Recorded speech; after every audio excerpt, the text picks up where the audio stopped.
Walang lumapit sa akin kahit sino.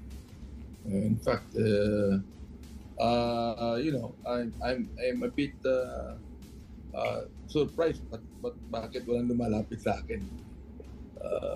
Perhaps they would think that I'm in favor of that. Pero nagsabi na ako nung una na I don't think that we are ready for that yet.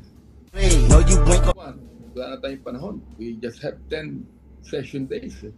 10 session days. And the third impeachment charge have been filed sa SecGen, no? Eh, hindi pa nakakalabas sa SecGen yung mga impeachment charges, no? Pero pa yata pang-4. So paglabas niyan, pupunta yan kay Speaker, pag-aaralan yan, and it will go to the Committee on Rules.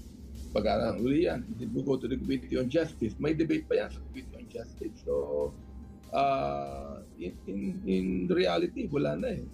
10 session days is actually too short for that. And hindi lang yan, kundi campaign fever na, election na, and then ita-transmit sa Senado yan, no? And actually, we are not sure about the Senate. Kung yan, talagang papatulan pa nila. Well, maaari makakuha ng 1/3. For example, like makakuha ng 1/3. That's 103 congressmen. Maaari. At this point in time, wala eh. Wala pa eh. I don't think that even the other congressmen would want to be in it. No? Kung makakuha man, yan, are we sure that in the Senate the impeachment will actually proceed? So, palagay ko hindi rin because I don't think the Senate is actually prepared to even discuss about that. I think that some of them are actually quite cold with impeachment proceeding. In fact, yung ibang nakakausap ko, they were asking me kung kinausap na ako sa hindi pa. Nobody came to me and asked for any kind of an endorsement. So, sila din ganun, no? Sa Quadcom namin, wala pa lumapit sa akin. Actually, asking for endorsement or in-endorse nila ang impeachment. Wala. So, yung ibang nakakausap ko, they're kind of, pero reservation tungkol sa impeachment, actually. Point in time, palagay ko, hindi na eh. I made up my mind that I'm not going to be a party of impeachment now because it's too short a time, and I think that we're not prepared for it.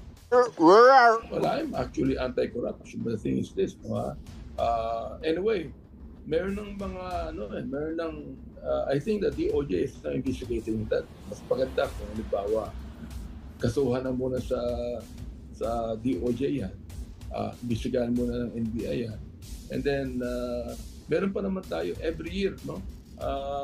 An impeachment can be filed every year. Pagkatapos niyan, in the 20th Congress, we could be able to file the impeachment. And then, paligay ko, at that time, we are prepared to tackle that already. And in the next impeachment, perhaps I'd be in favor of the impeachment proceeding, as long as we are prepared to tackle it. Marami pang oras dyan. I might think of joining it.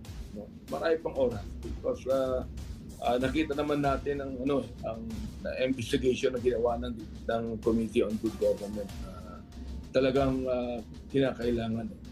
Pero at this point in time, wala tayong panahon dyan. After this Congress, in the 20th Congress, palagay ko, the more we would investigate, the more we would be able to see what's happening. Meron ng mga investigation ginawa ang DOJ dyan. I think we're more prepared to tackle. We'll cross the bridge when we get there. The thing is this. Ako, personally speaking, I would agree with the impeachment in the 20th Congress. palagay ko, hindi ko naman nakausap marami, no? Pero yung mga nakakausap ko, palagay ko they're more amenable to discuss the impeachment in the next Congress. Actually, kung na to, Sandro, bakit tahimik sila? You know, sa amin naman sa investigation sa Committee on Good Government, nakita naman natin yung talagang mga violations, no?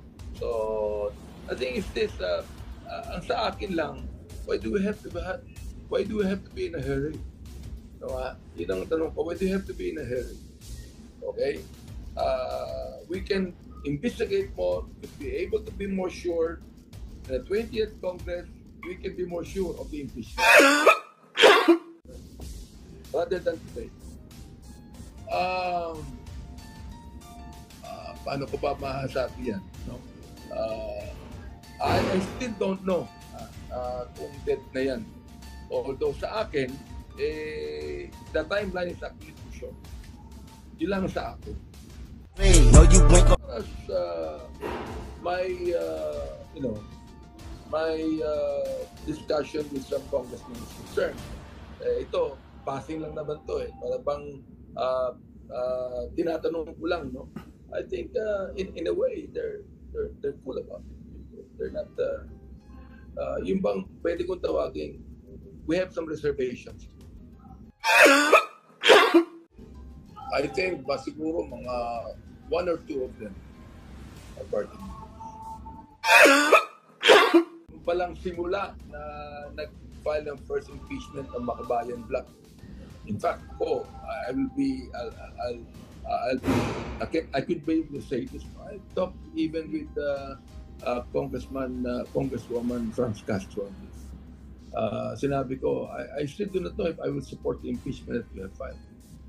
You see, because I don't think that sa akin lang,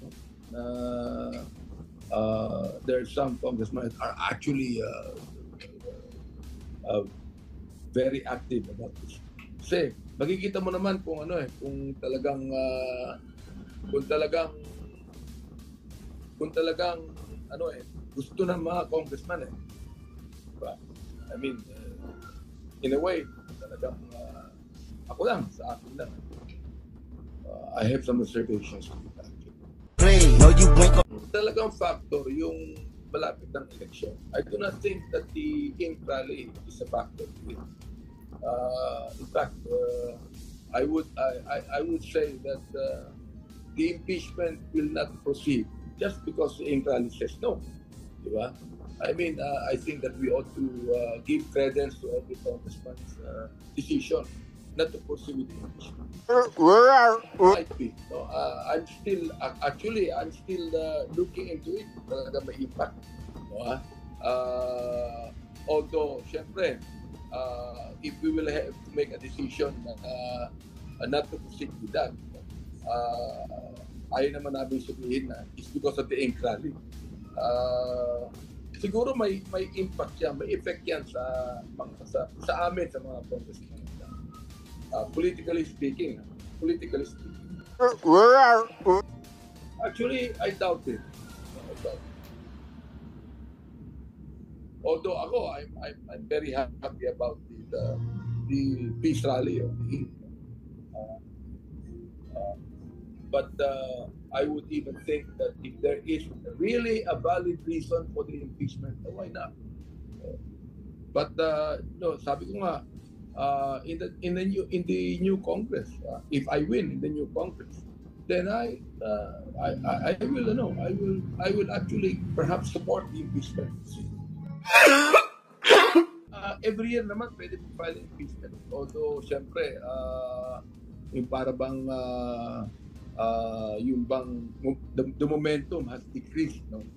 Pero still kung meron pang mga substance or form or reason for us to file impeachment, why not? See? Hindi naman nawawala yan.